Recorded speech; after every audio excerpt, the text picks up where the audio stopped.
everyone, Yanshi here. So after so many days I'm back with a long vlog. So summer vacation की वजह से थोड़ी inconsistency आ गई थी, but now I will upload consistently.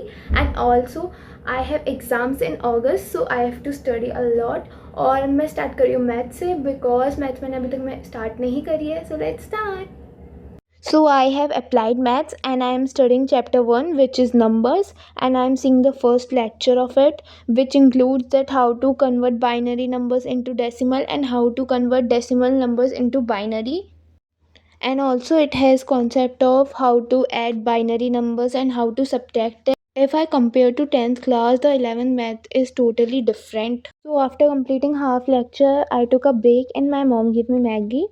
And मैं Maggi देखते देखते कोई भी चीज़ नहीं देख रही थी, बिकॉज मेरा ब्रेक फिर लंबा हो जाता and I have to keep it like 10 minutes, इससे ज़्यादा नहीं रखना था मुझे ब्रेक. सो मैंने रील स्क्रॉल कर ली एंड थोड़े टाइम, एंड देन फिर मैं वापस से लेक्चर कंप्लीट करने बैठ गई थी. तो I have to do a lot of chapters in maths, and chapter 1 भी अभी कंप्लीट नहीं हुआ है. मेरे बहुत सारे लेक्चर्स पेंडिंग हैं इस चैप्टर 1 के भी. और अभी मैंने जितना भी पढ़ा है उसमें मुझे को कंपैरेटिवली ईजी लगी है, मतलब चैप्टर 1 को अगर कंपेयर करा जाए तो.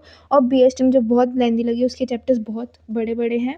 And also accounts and maths तो फर्स्ट प्रायोरिटी पे रखने हैं, क्योंकि ये बहुत नए सब्जेक्ट है. लाइक मैथ्स टोटली डिफरेंट है. 10th की मैथ्स और 11th की मैथ्स बहुत बहुत बहुत ज़्यादा डिफरेंट है. एंड इन्हें अच्छे से समझ लिया तो ये बहुत ईजी हो जाएंगे, और नहीं समझा तो फिर ये बहुत ही डिफ़िकल्ट हो जाएंगे. तो इन सब के लिए प्रैक्टिस बहुत ज़्यादा इंपॉर्टेंट है, एंड बहुत सारी प्रैक्टिस चाहिए, and consistency is also very important, because 11th का सिलेबस बहुत वास्ट है और थोड़ा भी टॉपिक समझ नहीं आया तो पूरा चैप्टर समझना बहुत मुश्किल है, specially in accounts. Please suggest me some topics that on which topic you want videos. I will surely upload on those topics. By the way, मुझे मैथ्स की क्लास बिल्कुल बोरिंग नहीं लगी, बिकॉज बहुत फन वे में sir समझा रहे थे, मजाक मस्ती भी कर रहे थे और नए मीम्स के साथ क्वेश्चन बना रहे थे. That is very interesting. And sir ने थोड़े बहुत क्वेश्चंस क्लास में करने के लिए दिए, और थोड़े बहुत होमवर्क के लिए जिनका आंसर मेरा करेक्ट आया था.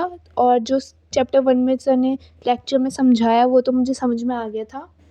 एंड ऑल्सो अब मेरे स्कूल स्टार्ट हो चुके हैं, so my schedule will surely become very hectic, but no worries. I will stay consistent and will surely upload videos. And also मैं स्लीप ट्रैप में बहुत फंसती हूँ. लाइक अगर मैं सो गई तो मैं 3 या 4 आवर्स स्ट्रेट सो जाती हूँ, एंड तब मुझे फिर कुछ भी करने का टाइम नहीं मिलता. लाइक कल भी मेरे साथ ऐसे ही होता है. कल मुझे एडिटिंग करनी थी इस वीडियो की, बट मैं सो गई तो मैं 3-4 घंटे ऐसे ही वेस्ट हो गए. एंड देन सर ने जो क्वेश्चंस दिए थे होमवर्क में, मैं उनकी प्रैक्टिस करने लग गई. एंड मैथ्स में मेरे साथ सब कुछ मतलब मेरे लिए इजी होता है, बट सबसे बेकार चीज़ मेरे साथ मैथ्स में यही होती है कि अगर मैंने कोई क्वेश्चन की डिजिट गलत लिख ली तो मैं वो पूरा क्वेश्चन सही कर रही होंगी, पर उसका आंसर फिर भी सही नहीं आ रहा होगा, और फिर मुझे पता चलता है ओ माई गॉड मैंने तो डिजिट ही गलत लिख ली. एंड देन लेक्चर कंप्लीट होने के बाद मैं चली गई थी मेरे भाई के साथ क्रिकेट खेलने, और ये रहा मेरा भाई. एंड देन फिर हम लोग चले गए बाहर क्रिकेट खेलने. लाइट बहुत ही कम दिख रही होगी आपको, बिकॉज पता नहीं, आई थिंक एक लाइट चली गई थी तब. तो हम लोग क्रिकेट खेल रहे थे और मेरा भाई बॉलिंग करा रहा था और मैं बैटिंग कर रही थी. वाह यार, क्रिकेट तो ठीक ठाक खेलती हूँ मैं. बाय द वे इस टाइम पे तो मेरे शॉट्स बहुत ही अच्छे लग रहे थे, मतलब मैं जैसी बॉल आ रही मारे जा रही, और बहुत ही अच्छे अच्छे शॉट्स लग रहे थे, और हवा भी बहुत ही अच्छी चल रही थी. एंड देन मैं पढ़ने बैठ गई BST. मुझे थोड़ी सी रीडिंग करनी थी, वैसे तो मैं मैथ्स पढ़ के बहुत थक गई थी उसके क्वेश्चंस करके, but then I have to read chapter 2 of BST, which is forms of business organisations. And ये चैप्टर बहुत बहुत बहुत ज़्यादा बड़ा था और लेंथी था, लाइक बहुत ज़्यादा. और इसके टर्म्स भी बहुत न्यू थे. अगर चैप्टर 1 से कंपेयर किया जाए तो आई थिंक वो बहुत ही ईजी लगा मुझे, क्योंकि आई थिंक उसके टर्म्स फिर भी पढ़े हुए थे तो उसके भी टर्म्स डिफरेंट, लेकिन जो चैप्टर 2 था उसके टर्म्स बहुत ही डिफरेंट थे, तो वो बहुत ज़्यादा लेंदी लग रहा था. एंड गेस वॉट, ये चैप्टर फिर भी इसकी रीडिंग कंप्लीट नहीं हो पाई, क्योंकि ये चैप्टर बहुत बड़ा था, 37 पेजेस का. And according to latest syllabus था ये CBSE का. बिजनेस स्टडीज़ की बुक मेरे पास NCERT नहीं थी, बाय पूनम गांधी थी, तो ये बहुत ही बड़ा था.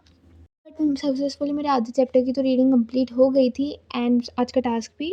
एंड देन मैं चली गई थोड़ी स्किन केयर करने, आई मीन आइसिंग करने थोड़े फेस की, और बहुत रिलैक्सिंग लगता है इससे. And that's all for today. मिलते हैं नेक्स्ट व्लॉग में. लाइक शेयर सब्सक्राइब करना बिल्कुल मत भूलना. बाय.